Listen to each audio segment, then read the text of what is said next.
Hello, welcome back everybody. This is RynoRyder's podcast, The Word. I am your host, Ryan McCoy, and I am joined today by a very special guest who decided to show up and help me out. Her name is Terri Lubaroff. She is the COO of a company called Legion M. I discovered Legion M at the Sundance Film Festival this past year.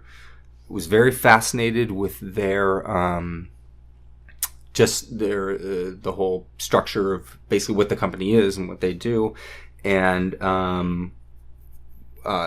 immediately introduced myself to whoever was there.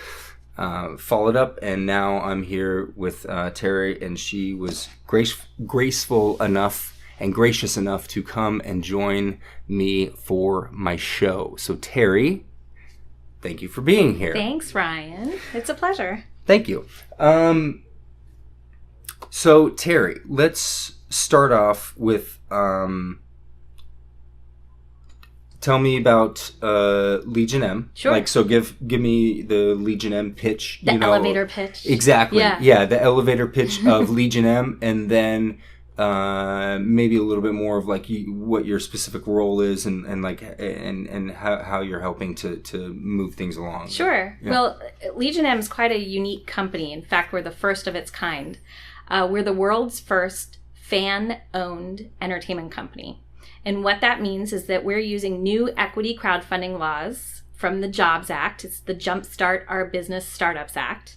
And we are letting anybody who is a fan of film or TV or investing in early stage startups invest in our company. And it's the first time in 80 years that this has been allowed. So most of the startup growth in our industry and in worldwide industry right now happens from the moment a company is started to the moment it IPOs. You have 100, 1,000, 10,000 times growth. But if you're not an accredited investor, historically, you've been shut out of being able to participate in that. And it's not until a company IPOs and gets 5, 10, maybe on a really good year, 15% growth. Well, the government, as a response to Occupy Wall Street, said, oh, you're right, that's not fair. Let's figure out how to let the average mom and pop, Main Street, American, salt of the earth person invest in startups so they can participate in that.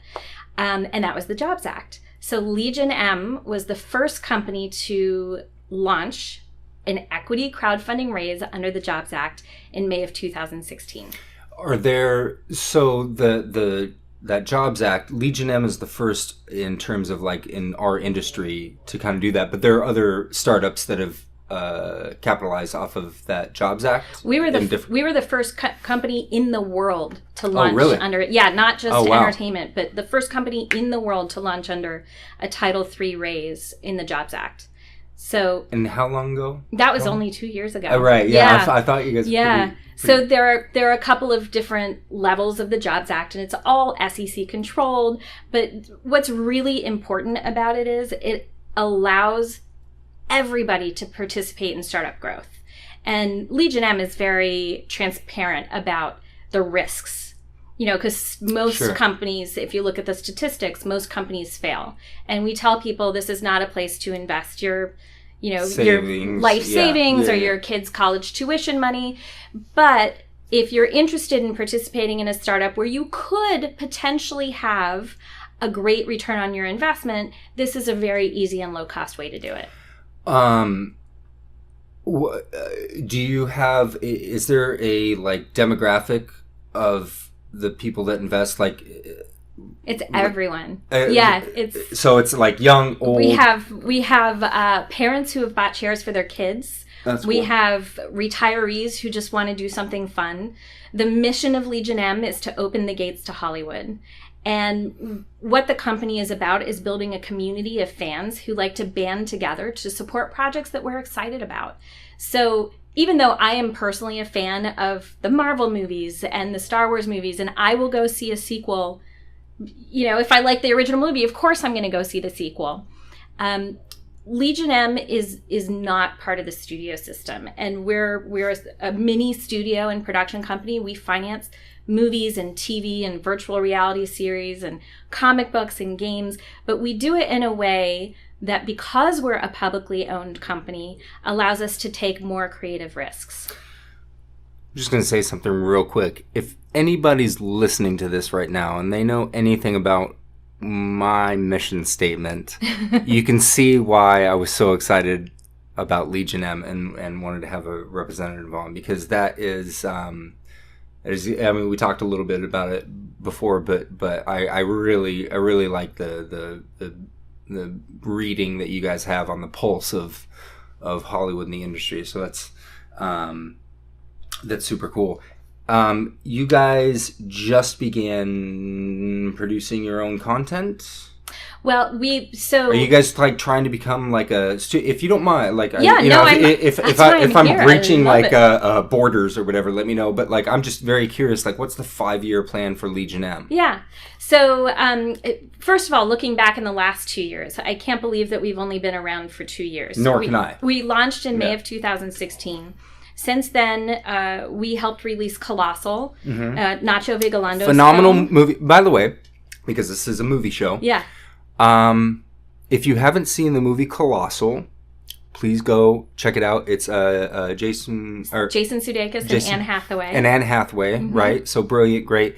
Because I'm big on story. I feel like Hollywood movies they've lost the art of storytelling. They're now more on the spectacle first, rather than character plot, stuff like that. So I'd like to highlight movies that stand out to me in terms of, like, even if they're, well, especially if they're low budget, but just super entertaining as a story, because it has your character, and then you're presented with this, and what are they going to choose, this way or that way? They choose this way, and that, that's how I like to see it. So if you haven't seen the film Colossal, please do and check it out. It is super creative. It's so creative. And that's who's the director? Nacho Vigilando. Has he done another movie after that? Well, he's about to do another movie. It's based on a comic book. And for the life of me, I'm sitting here, I can't remember what it is, but hopefully I'll remember. Look him up. But, yeah. But talk about spectacle. So in Colossal, the story drove the spectacle rather than the other way around. Yes, yeah. Which was really cool, and it fits right into Legion M's wheelhouse. So that was the first film that Legion M did? It was our first film. It was the way we branded ourselves. Did you guys go out and... So that movie was funded through the crowdsourcing? So that movie was completely finished when we saw it. Okay. We saw it at TIFF. And we were there with one of our... Toronto International Film Festival. And we need little pop-ups like we'll Toronto International Film Festival. One of our creative allies is Tim League from Alamo Drafthouse. He co-founded Alamo Drafthouse, and he also... I actually, in a previous episode, spoke about, because the subject of the show was how I have this like theory that, like, even despite how good technically the movie is or isn't, the experience of who you see it with, when you see it, how you see it, can elevate it to a much higher level. I mean, we can talk about that, because we're doing it right now in another film.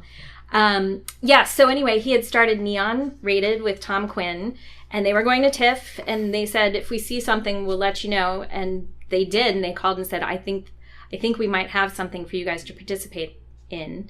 And we did a P&A investment into the film and help release it and market it. And it was amazing. It was really fun. We had... Legion M has such a strong community of supporters. How big is the community? We have 7,000 investors and about 35,000 members. Okay. So it's not a community when you say that in a studio meeting, for example. Right, they're not blown away by that number. But the difference between our supporters and others is that we're not just followers on Twitter. These are highly engaged, highly invested people whose financial return on their investment will be directly affected by whether a movie does well or not. And so they're incentivized to tell all their friends and family, this is my movie, come come see my movie with me. And so they self-organized all over the country, 40 meetups when Colossal came out. And they had a party, 40 parties all over the country, and just had a great time. And to me, that's amazing. That's super cool. I have this idea I've mentioned before, but so if you could basically like have your movie, right? Yeah. And then you broadcast it over like a Wi-Fi, 200 square foot area, but you kind of do it like a traveling circus, and you like show up in a field, pop up, build a theater, bar, lounge chairs. People want to drive up, watch it in their car, on their phones, out underneath, start whatever, and you plant the flag in the thing and broadcast the movie. Yeah. And everybody signs in and says, okay, good to, like it's a community event. Yes. Yeah. Like going it's back to the event. Yeah. Yeah. And that's what we love. And we, so we did Colossal, and then right after Colossal, speaking of events, we helped Stan Lee get his handprints and footprints in cement at the Chinese Theater. And how'd you guys do that? We have a relationship with the Chinese. We had a relationship with Stan Lee because we had done the pilot of our virtual reality series Icons with him. Kevin Smith interviewed him in his home. And you feel like you're sitting right there with them. Right. And it's amazing. Yeah. And we were sitting with the people at TCL and said, why doesn't Stan Lee have his imprints in cement downstairs? And they said, we don't know. Disney's never paid for it. Nobody's ever paid for it. And we said, well, what if the fans want to do it? They that's super cool. Totally into it. Our backers were into it, and we did it. And we invited all the Legion M members as VIPs. And then we had a huge house party in the Hollywood Hills that night, Tony Stark's house. And Stan came, and we all sang happy birthday to him. And I mean, those are the kinds of events that a lot of people pay a lot of money to attend.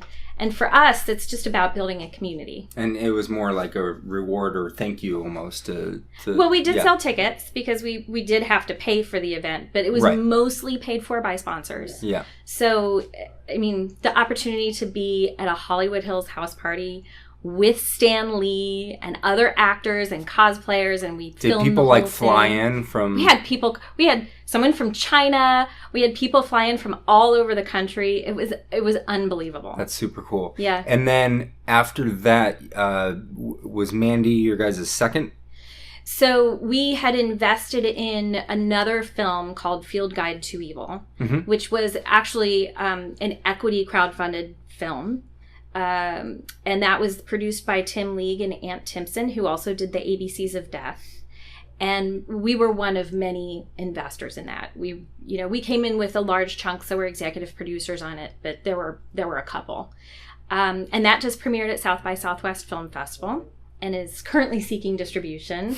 Mandy was our third film, and that stars Nicolas Cage. It's produced when does that come out, by the way? Probably early fall.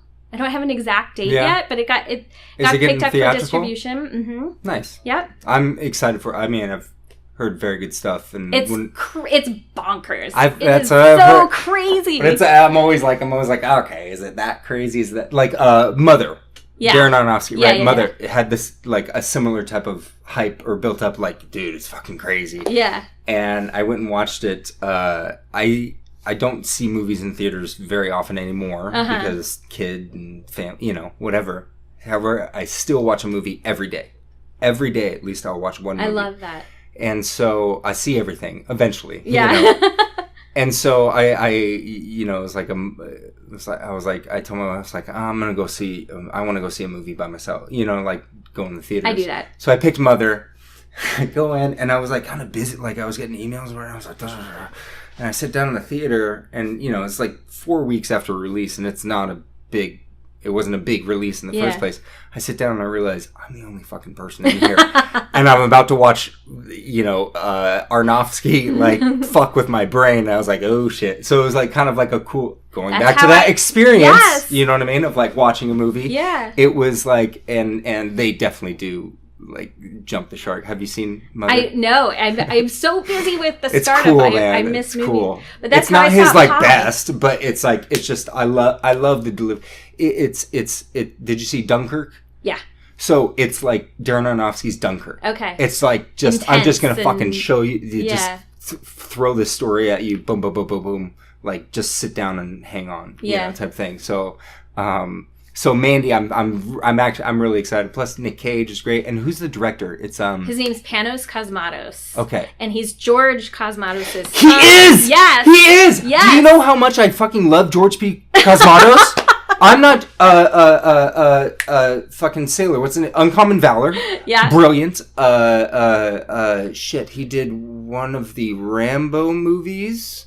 The second one. Yeah. Written by James Cameron. Yeah. I love him. Yeah, he's That's amazing. his son? Oh my god, I'm super stoked now. And he is so... Like, I'm George super Cosmatos stoked. was amazing, right? Yes. He was an amazing director. Super underrated. Like, nobody knows who that he is. No, nobody knows. Nobody knows. Panos is... First of all, he's his own director. He has his own Where vision. is he from? Originally? I don't know. I feel like he lives in does Canada. he have an accent? No. He's. Okay. I think he's American. Okay. I don't know. I don't know. I don't He's know either where his American or dad's from Canadian. either. He Yeah. seems he seems North American. Let's put it that way. Okay. Is his dad still alive? No, I don't think he is. Okay. Unfortunately. Yeah.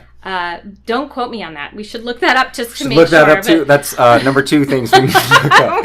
This is why I need like an engineer or something. Like Podcast A, research on my part. F. Right. That's incredible. Yeah, but so Panos has like this vision. It's very Kubrickian, and it's so specific. And every frame in Mandy, you could literally print it out on like a piece of canvas and hang it on your wall. It's gorgeous. And the way he told the narrative, it's like he lulls you into this state of complacency in the beginning, and by the end, you don't know what hit you in the face. Yeah. Like it's bonkers. Did you see? I just watched it recently. Mom and Dad. I love Mom and Dad. Right. With Yeah, Nick. So I love did. Brian I saw it. Taylor. I love him as Yeah. director. Like the style is like crazy. Like how he gets shots and moves the camera is like insane. I actually really like that film. Mandy's better. Mandy's different. Okay. And I mean, I think it's complete. You can't compare the two. Yeah. Mandy is a phantasmagorical revenge fantasy that you have never seen anywhere before. That is a pitch and a half. I wish I had that good of a pitch for any one of my stories. I mean, it's completely unique. And is this, I'm sorry, his first name? Panos? Panos. Mm-hmm. His first film? His second film. Second film. He did Beyond the Black Rainbow. I don't know if you saw that. Yeah, you should check it out. All right, cool. Yeah. That's awesome. That's so fucking cool. Well, and you know what? It's the Spectrovision guys, Mm-hmm. which is Elijah Wood's company, and they have such great taste. They really believe in a filmmaker, in a filmmaker's right to make the film that they want to make, and I really respect that. So, I may have mentioned on this podcast before, but so my Spectrovision Elijah Wood story this last year at Sundance, Movie Pass on Friday was holding like a day of panels. You know what I mean? Spectrovision was the first one. You know, like it was like we got in on Thursday night, right? Went to bed at like 4 or 5 in the morning, whatever. It's like, ugh, wake up, and I'm like hitting my business. I'm like, come on, dude, we gotta go. Like, it's you know, like let's just go and see. Go down there, kind of intimate setting. I'm listening to them talk. And I'm like, I'm like, it's burning. So like, I got to say something. Because I was super fascinated how Spectrovision, you have Elijah Wood as the face of your company, yet you're still having the exact same difficulties getting the movie you want made as I am. Yeah.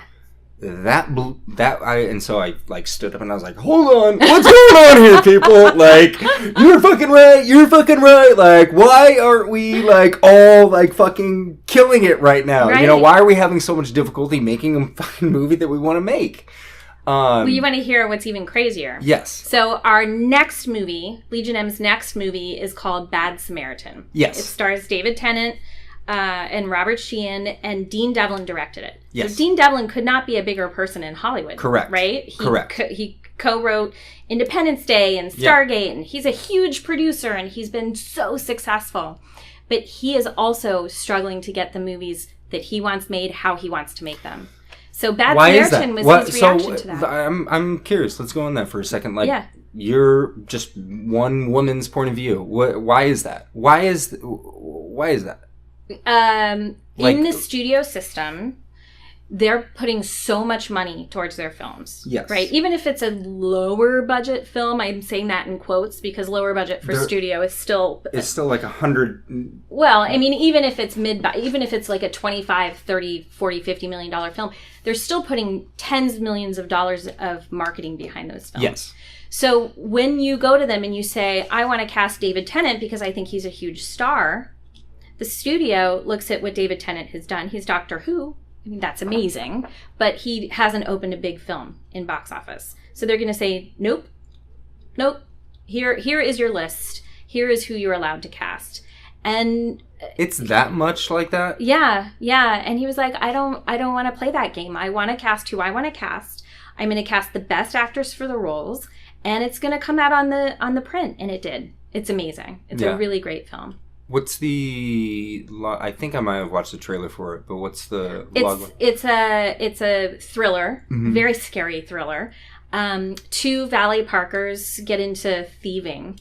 The cars that they get from valet, they press the home button on GPS. This is a lesson, by the way, that's kind of what cool. Not to do when you're valet parking your car. I used to run valet for like 3 years. Oh, did you ever do that? Yeah, up in Seattle. Did you ever press the button to home? This was before home, but this was before GPS. Oh, before GPS. I'm older than I look. Yeah. But I would take like a Ferrari around the block as fast as I could and take it through the Wendy's drive-thru and pick up lunch for everybody. You're in a Ferrari, right? Yeah, of course. So anyway, these two valet parkers, this is their scam. They go to the people's houses and rob them, like little things, like stamps here and a ring there and a watch there. And they go into this one house and there's a black card that they're able to activate. And I actually brought you as a gift. What? A black card from the movie. It's our promotional black card, but it's interactive. You can call the number on the back. Really? Yeah, for real. That's super fucking cool. Thank you so much. You're welcome. That's dope. So anyway, they robbed the wrong guy's house, and he turns out to be a serial killer. And that's funny. So they find a woman in the house, and Robert Sheehan's character, Sean, leaves her there. And he spends the rest of the movie making up for it. And so that's what the movie's about. And it's called Bad Samaritan because he did a bad thing. Right. And he spends the rest of the movie regretting that. So, I don't think we... I want to recap with the Legion M and then kind of go into the topic of this episode, even though I'm having a total blast about this. By the way, the topic's going to be friends and family. The 5-year plan for Legion M? Yeah. Well, we're going to continue to grow. Our number one goal is to continue to build our community and do really fun things. So we just announced our slate of TV projects. So it's our first slate of TV. You guys going to try to go like Netflix, Amazon, or are you guys going like whatever's traditional right, cable? Yeah, whatever's right for the particular project. And it's hard to predict because people change, what they're looking for. Scripted? We have both scripted and unscripted. We have an adult animated comedy in the vein of Archer meets South Park. Right. It's a Western. Of course. Of course, right? We have a steampunk fantasy sci-fi. We have a straight drama that is, imagine Romeo and Juliet if they didn't die, how their families would get along, set in Philadelphia city politics. And we have a couple of unscripted shows that we're working on. And we're working very, very hard to deliver on our promise to open the gates to Hollywood. That's awesome. I love it.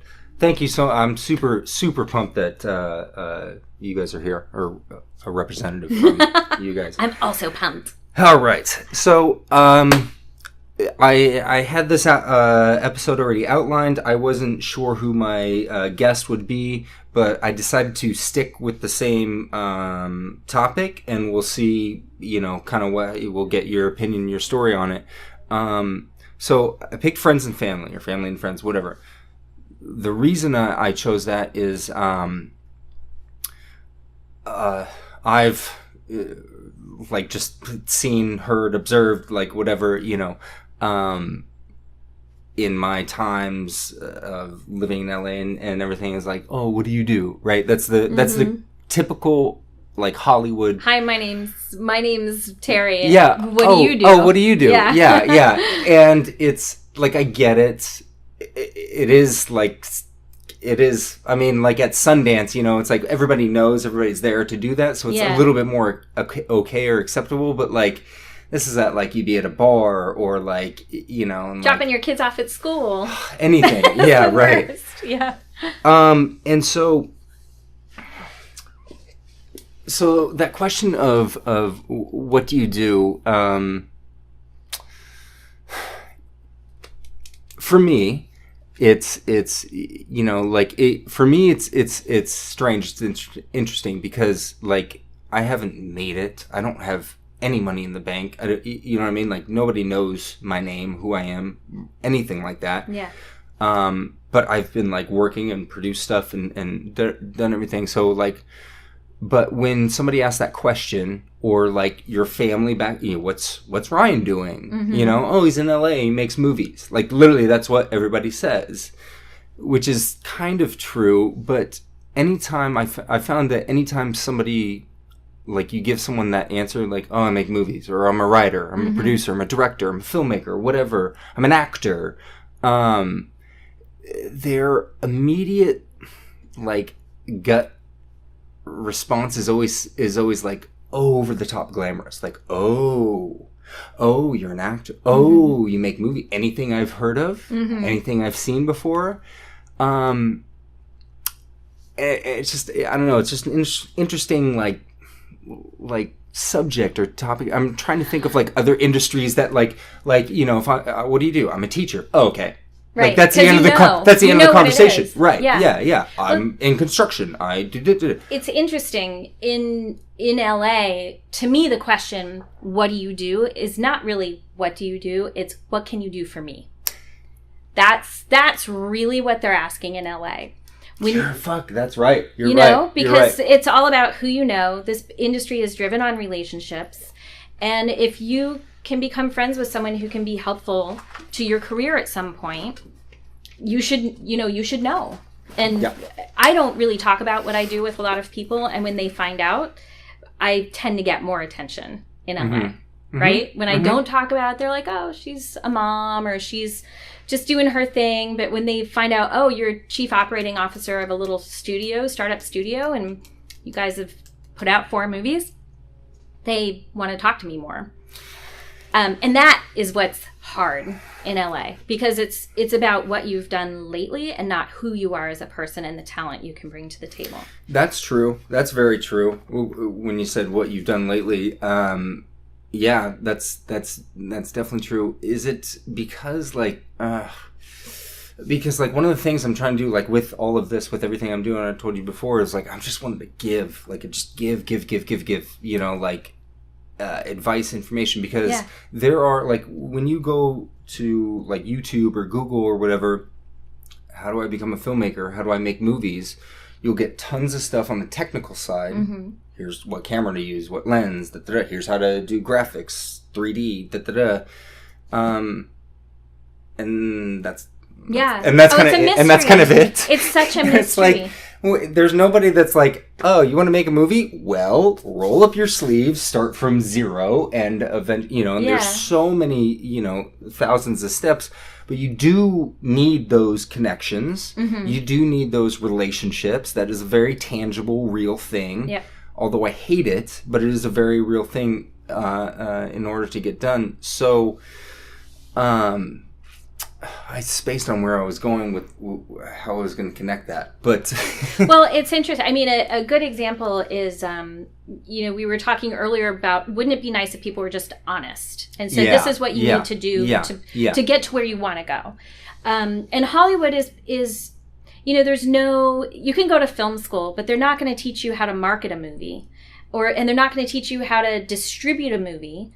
You're going to learn to do what you went there to do, which is probably to direct a movie or write a screenplay. It's very specific. But there's such a large industry behind that keeps the machine moving. And there are hundreds of thousands of jobs that keep people employed, and they're not glamorous. I've thought that as well. Is like, if I can just like, this is good. It re-goes to that question. if I go back home, or like if I go back to my high school, Yeah. okay, and talk to those kids 20 years later, you know, and say, like, look, anybody, like, to make movies, like, you can be a construction, like, if you work construction, you can make movies. Yeah. You know, electrician, you know how to wire things, like, you can make movies. Like, literally any, every skill, profession in the world. you can, whereas, and so I'm from outside of Seattle, like, super good old boy, like, hometown type stuff, and, like, moving to LA or moving to Hollywood and making movies is like a fantasy. Yeah. When it's so grounded in real, and, like, look, those people are backed by great unions, they make a shit ton of money. Stunt guys, I have stunt friends, you know, and it's like, I just fucking fall down a hill, you know, and get paid 20 grand, you know. It's like, so, like, that's the interesting part. That's the when you go back home, and go back home and ask that question, like, what do you do, whatever. It's like, I want to open people's minds up to that, like, anything, like, what makes you happy, what do you like to do, you can do it in movies, like, period, you know what I mean, like, I just wanted to, like, grow it, and, like, although I would say the film business is harder than normal businesses 100%. and more volatile. So if you're, but why is it so volatile, do you think? I think it seems glamorous from the outside, and there are a lot of people wanting to get in. I think there's a lot of money at stake. And because of that, there are bigger stakes in everything that you do. But that's true in any multi-billion-dollar industry. But you're also not dealing with you may be dealing with egos and personalities, but you're not dealing with the level.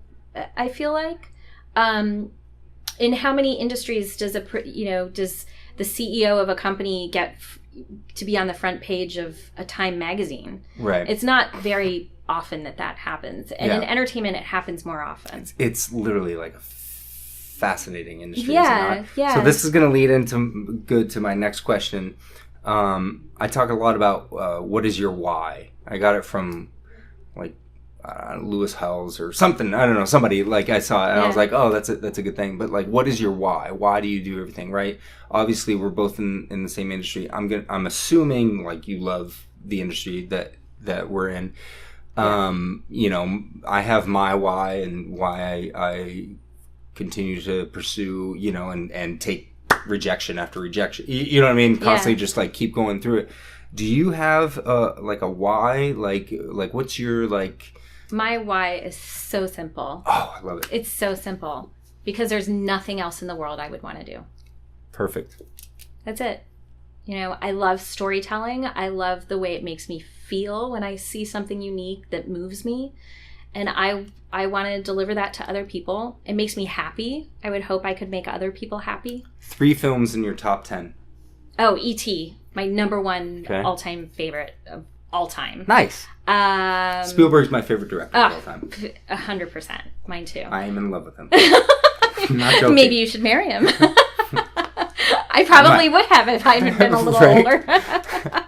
Met him first. I love Steven Spielberg. I love everything he's done. So E.T. Yeah. Oh, so E.T. I love Sunset Boulevard.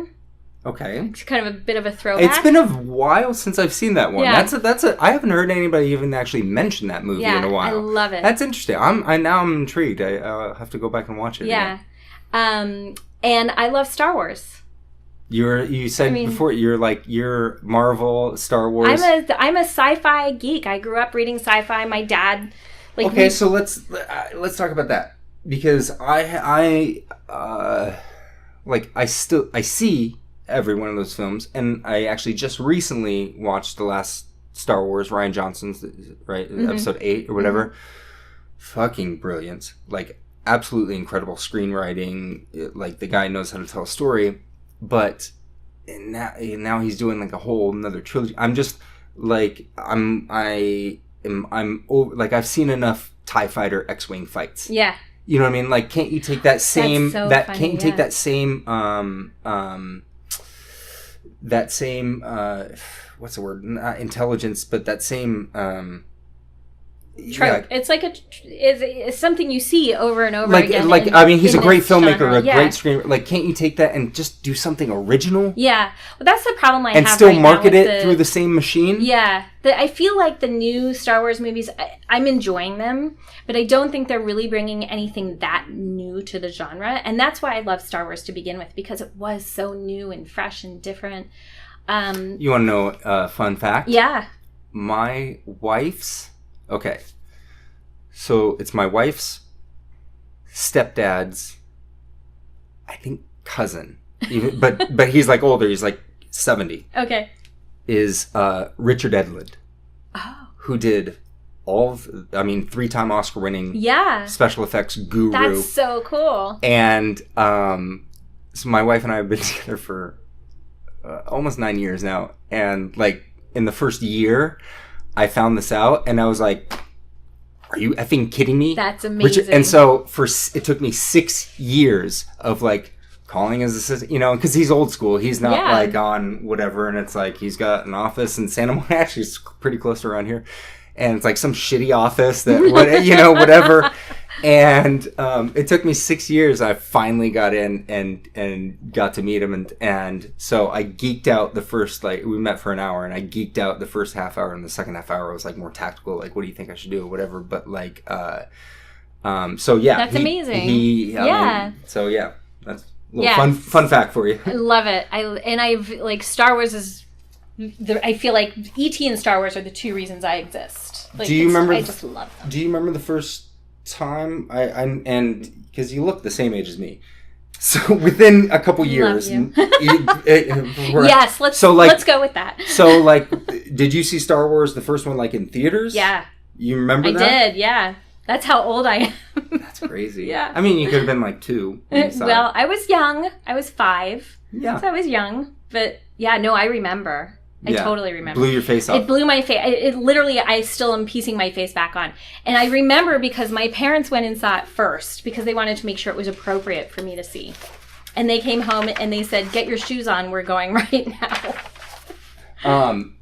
That's funny. My mom actually did a similar thing with my brother. So like Indiana Jones, came out, Harrison Ford, right? Yep. And it was like, family fun, Spielberg again, you know. Except for your face His actually face does actually literally melts off. Yeah. And so then, right, like what, 86 or 85? My brother's 5 years older than me. Blade Runner came out, and my mom's like, oh, it's Indiana Jones, but in a sci-fi world. So she takes my brother to go see Blade Runner, and he's just like sitting there like silently like, what is he's going like, I don't even on? understand this movie. Yeah. So she did not screen that beforehand. Yeah. She was just like got brought into the marketing of it. That's so funny. Where did you grow up? Ohio. Yeah, so I mean, same as you. I grew up in a super small town. No one from entertainment, you know, had ever, except for one person, had ever come out of my small town. We were known for pottery. In fact, our high school mascot was an actual kiln. Mine called the Potters. Mine was a seagull. Oh, very nice. Yeah. So I had this dream of being in Hollywood with no connections, no entree, no way to really figure it out. As a kid, since I was 2. Yeah. I was born saying, this is what I'm going to do for Did you ever have anybody, a teacher, your parents maybe, or whatever, that is like, Terry, you need to go to Hollywood, you need to go, like, totally believe you? Because I had one of those in high school, and he just like, off the bat was like, dude, Rhino, like, you should just go to LA right now. Oh, that's so cool. Yeah. I never had anyone say no, and my parents were always like, you can do whatever you want to do. You want to be president? Awesome. Go be president. You want to go be a director? Go be a director. To get back to the family and friends, the topic, what did friends say? So like, did you make movies as a kid? Like, I know you did theater and stuff like that, and acting and stuff like that. Storytelling and right. So writing scripts. Did your friends, like, you always knew you were going to do that? It sounds like, right? Always. Like, clear. I was the same way.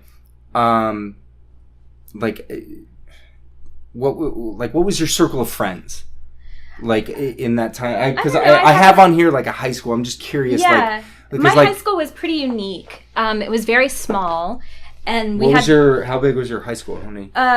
Total, it was probably about, I don't know, 1,000 kids, something like that. Yep. 250 in my graduating class. There were no cliques. Like, it was a very small town. Everybody knew everybody. You had to be nice all the time to everybody. And I think we were all just very supportive of each other. And I was named most spirited because I was a cheerleader and, I was really go, go, go, everyone. Yeah. But I don't know that anybody ever said, oh, that Terri, she's going to go to Hollywood and be a big star or a big director. I don't know that anybody ever. You told me that you went to law school and started working in the entertainment industry and then took time off, but you still worked in entertainment law? Yeah. Okay. Well, and I was an actor first. Okay. I studied theater, acting and directing. I was an actor. I worked professionally in Florida, of all places, and then came out here and started at ICM. That's where I trained. I trained on the desk of the only African American agent in all of ICM, which is, a huge agency. We represented, John Frankenheimer and Francis Ford Coppola and Spike Lee. I mean, amazing directors. And I wanted to be a director. And that was my entree into Hollywood. But before I got there, my dad was like, "You're 5 feet tall." At the time, I was blonde. I'm red now. Podcast people. We got video going. We have cameras too. You're a 5 foot tall little blonde girl. Nobody's ever going to take you seriously. I want you to get a graduate degree.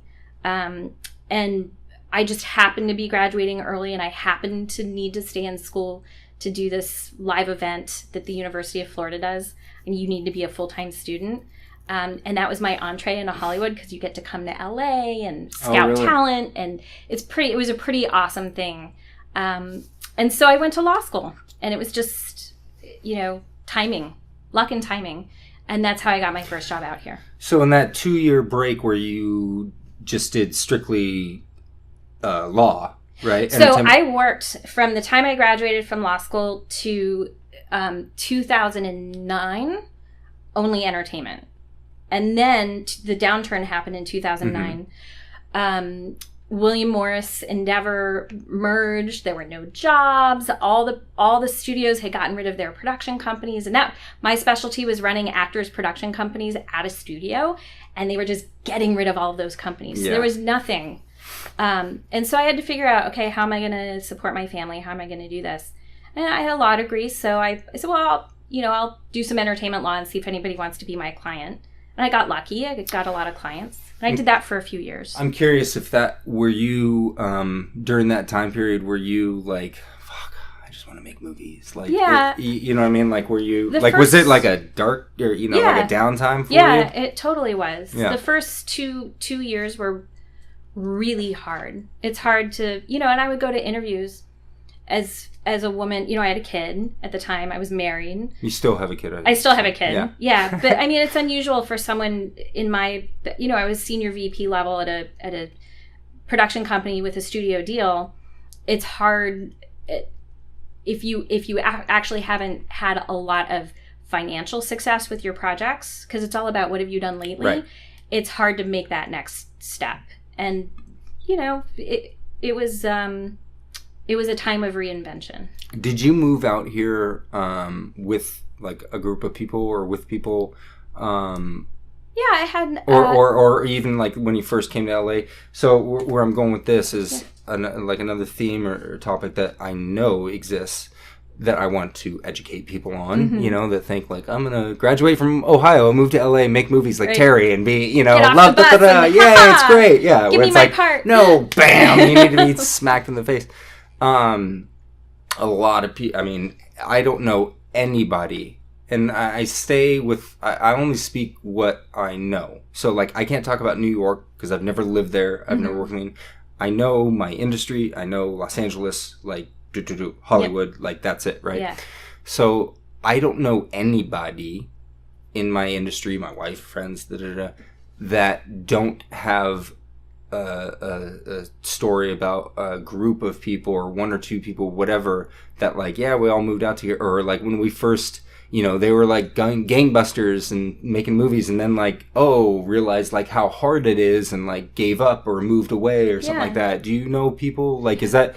Absolutely. Yeah. I mean, I moved out. That's a real thing. Yeah, no, it's a real thing. And especially because I was a theater major, I moved out with 2 separate groups of people, and some of them are still in LA. They're agents, and they're doing great.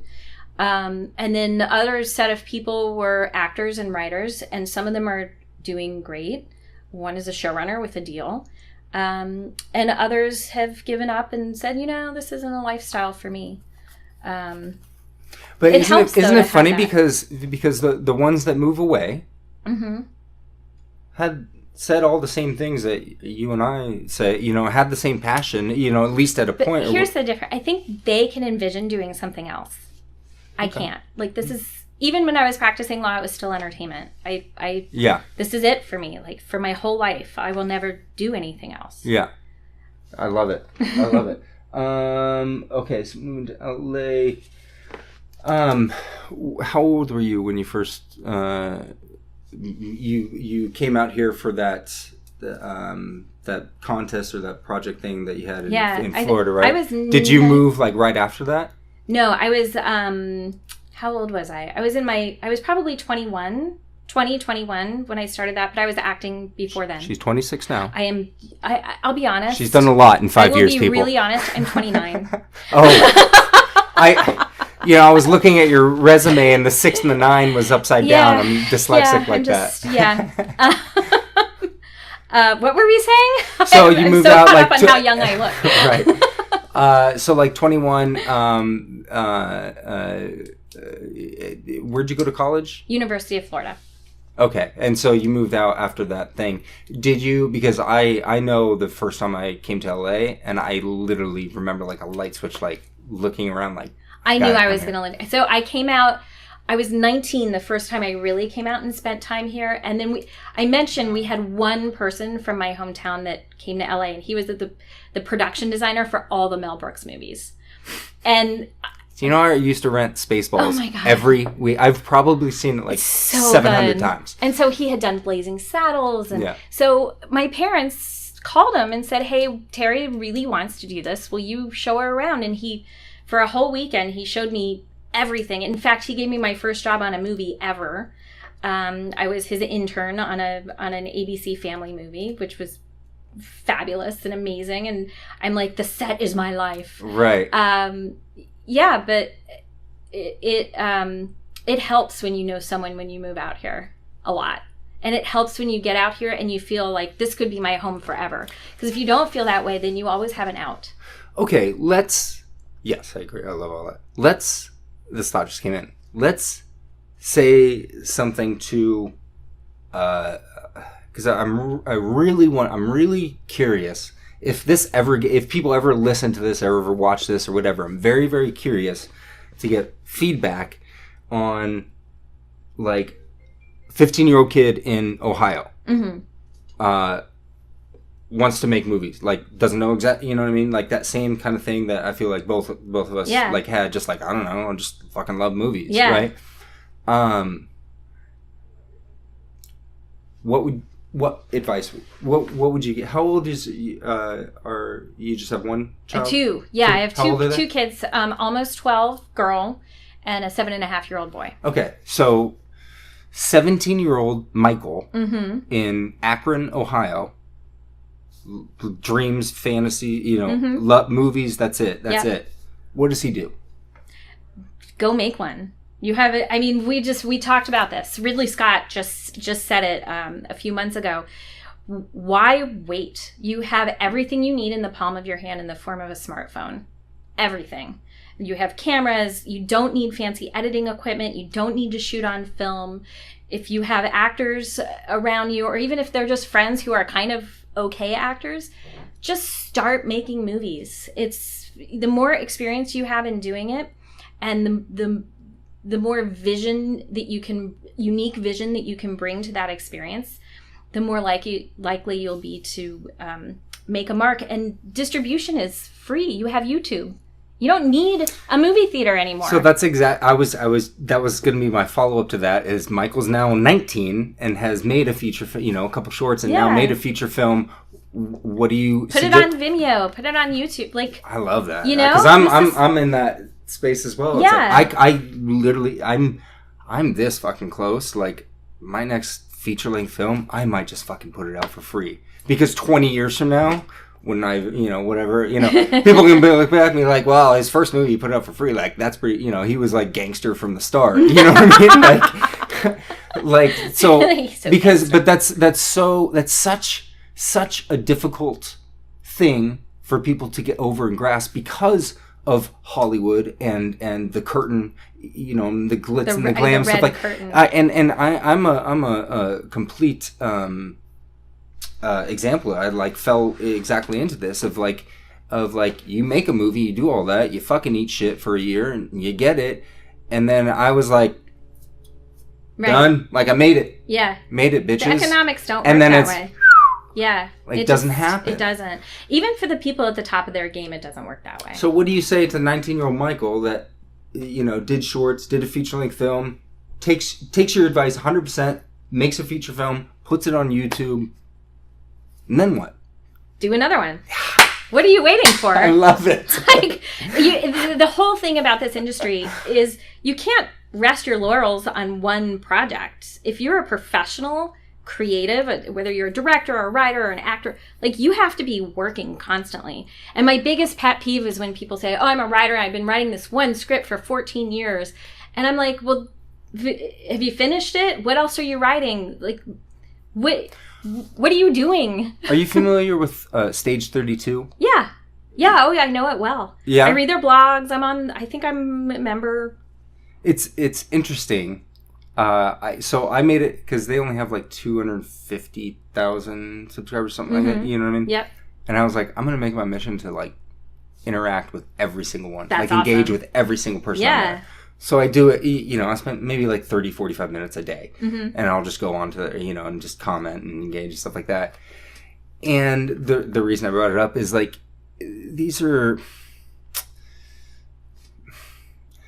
professional. I don't even know, because look, anybody can put producer under their name. Yeah. Or screenwriter or whatever. And then I'm like, you live in Fort Worth. But you know what? That's okay if they live in Fort Worth. And I'll give you an example. Someone from Cincinnati, Ohio called me two weeks ago, a Legion M member, actually, and said, Terri, I could really use your advice. I have this great script. I have people interested. I have financiers interested, but I can't seem to close the deal. I really want to close the deal. I said, please tell me more about your project. And he said, well, maybe I'll shoot in Kentucky. Maybe I'll shoot in Pennsylvania. Maybe I'll cast this person. Maybe I'll do this instead. I don't know if I should put a director on. He had no concrete vision. And I stopped him and I said, I'm going to give you some really harsh advice. When you know what your plan is, people will close the deal with you. But you don't know what you're doing yet. Mm-hmm. You need to make decisions. Are you going to shoot in Kentucky or are you going to shoot in Pennsylvania? And why? Yeah. And what are the benefits to doing each? And if you don't know, you need to go find out. And if you don't have a director yet, go get a director that you believe in. Go find someone who can accomplish that mission. What are you waiting for? That's my advice for everyone.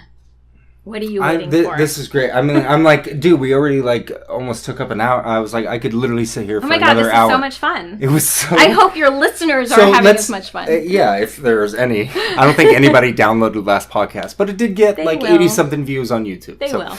It'll grow. Okay, so let's... because I want to keep it around an hour mark. Sure. We got about 6 minutes. I usually do a... I forgot to do one earlier, but this is the time in the show where I would give another sponsorship plug if we had a sponsor. However, there isn't one. So today's sponsor is Terri, because she's awesome. And then brought to you by Marvin and Vicky Feldman. Those are my parents. Yeah, I assume so. That's funny. So I usually do at the end a movie recommendation. And and I usually have one written down that I try to tie in with the show. Didn't get that chance. This one was a little off. We didn't really totally hit the friends and family, but it was just really, I was really fascinated by, like, your story and everything you were saying. So we'll still do a movie recommendation. I'll go first. Okay. To give you some time to think. And I'm going with a movie recommendation that I just saw last night. Wow. And I'll tell you why. Because again, right, my thing is story. Like, I know when I see great filmmaking, I know it. And like, I hate the fucking, when people, like, I haven't seen Black Panther, and it's made $1 billion, but I promise you, it's not that great of a movie. You know what I mean? Like, but, like, yeah, I'm happy for everything, that's great, awesome, but it's just not, like, it's not a Sam Peckinpah film. You know what I mean? Like, it's not that. So, have you seen A Quiet Place yet? Not yet. I'm dying to. I won't give anything away. And I actually have the screenplay for it, which I'm super excited. I'll probably read later today. The screenplay is 67 pages long. That's so cool. And there's zero dialogue. That's so cool. Right? So I saw the movie and I was like, I can't wait to see how much, see the translation and stuff like that. By the way, anybody else who's listening, another tidbit. Read screenplays of movies you've seen. It's as much as you can. So much, you can learn so much. Yeah. Yeah. And people will say, okay, real quick, we got time. Like, okay, so you agree with me on that. What somebody say? Well, I already saw the movie. I already know the story. No. So reading the screenplay of a movie, what is that? How does that benefit? If you want to be a filmmaker, you have to know how it translates from script to screen. And it is never what you think it is. Yeah. There's always nuance. There's always something different. So, yes, that's awesome. I agree with that. So A Quiet Place is going to be my movie recommendation. Let me tell you why. Not just because it just came out. Every reason that you think I'm going to say or why I picked this as my recommendation is not why I'm picking it as my recommendation. The reason I'm picking it as my movie recommendation is because I haven't seen a movie that is, because of its restrictions, I'm super big on restrictions. Mm-hmm. If you give yourself restrictions and you force yourself to work within a small thing and force your creativity, you can make magic. It's just a fucking great story. It's just, it's like, I hate to even use the term like film, or it's lumped as a horror movie. It's nowhere near even close to it. That's like, well, Jaws is technically a horror movie. Yeah, I get it. But no, it's just a brilliant fucking film. Mm-hmm. Like, perfect. You know what I mean? So, kudos to Krasinski. I think it's his first movie that he directed. It's not. It's not. No, what else did he direct? I know he's written. Yeah, I think he's done 2 others, much lower. We're going to have to look at that as well. And I know this for sure because I just read about it. He wanted to learn directing from the bottom up. And so he started with real low budget. He's worked his way up to A Quiet Place. Cool. Yeah. By the way, my boy, Platinum Dunes, Michael Bay, also produced it. I am the biggest Michael Bay fan in the entire world. And I love that people shit on him. And I think he loves it as well. Because he's like... He owns it. Nobody does it better than him. Yeah. Nobody. So... he knows his brand. He knows his brand. Yeah. But I love the lower budget ones he does. The guy's fucking talented as shit. But if... I'm trying to tie this in, like the recommendation to the thing. It's just it just talks and it just grabs like just real fucking life and real, and nothing. Oh, that's it. Nothing's explained. Like, mm-hmm. You know what I mean? Mm-hmm. But it's like it doesn't matter. Mm-hmm. None of that shit matters. And anybody that like complains. Oh, well, I don't know. Where did the aliens even come from? You're an idiot. Go watch fucking Game of Thrones, or Beverly Hills Housewives or something. Like, like, so I know it gets a lot of like shit for that. I don't know. I was super pumped on it. Again, I just saw it last night. We don't get out very often, and we were both like completely blown away. And it's an hour and a half. It's an hour and 36 minutes. Awesome. Like it's just so just tight and well done. I can't wait to see it. Your movie recommendation. So it has to be like totally blatantly self-serving because it's the only one I've seen in the past month essentially. But Bad Samaritan. Our movie ding, ding. Ding ding ding. So it comes out on May 4th. Is it going what's the release? It's going to be wide in theaters nationwide. And the reason is it same day VOD? No. It's a traditional. We're releasing it independently. I won't see it then until like September. You know that because it's not VOD. Yeah. Sorry.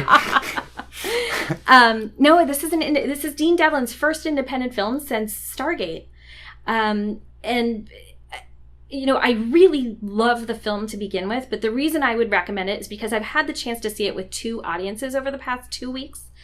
And people flip out over this movie. They're in the audience and they're jumping and they're screaming and they're laughing and they're clapping. Here's the thing, and like storytelling and stuff. Devlin knows how to construct it like an epic story. 7-act plot structure. Yeah, the narrative is so good. Exactly. So like that makes perfect sense actually. Yeah. But it's restricted, confined within an independent. It lives in rules. Like he built rules for this world, and it lives within those rules. And how it plays out is how it would play out in real life. And they use technology for the first time in a long time. It's a movie that uses technology in a really smart way.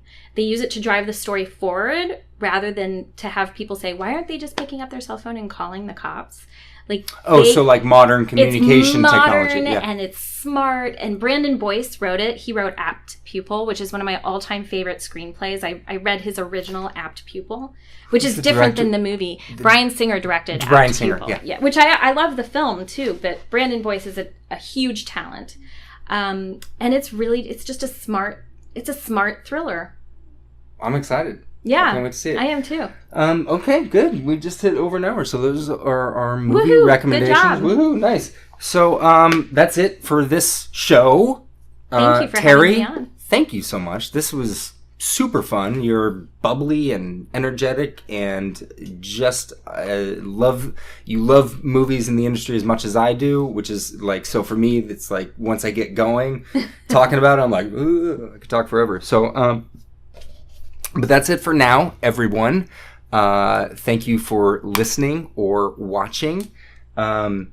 If you want any other information, I'll link it up. I'll put Legion M's website like below on YouTube and all that, and maybe the trailer for Bad Samaritan. That would be great. Yeah. So I'll put all that on, so all like 4 people can watch it. We've got to drive more people to it. Yeah, right. So that's super cool, and I look forward to, next time we get to sit down and chat. Any closing thoughts or words? My closing thought or word is, if you dream it, do it. That's awesome. That's all there is to it. That's awesome. Oh, and go out there and make a fucking movie. All right? RynoRyder, out!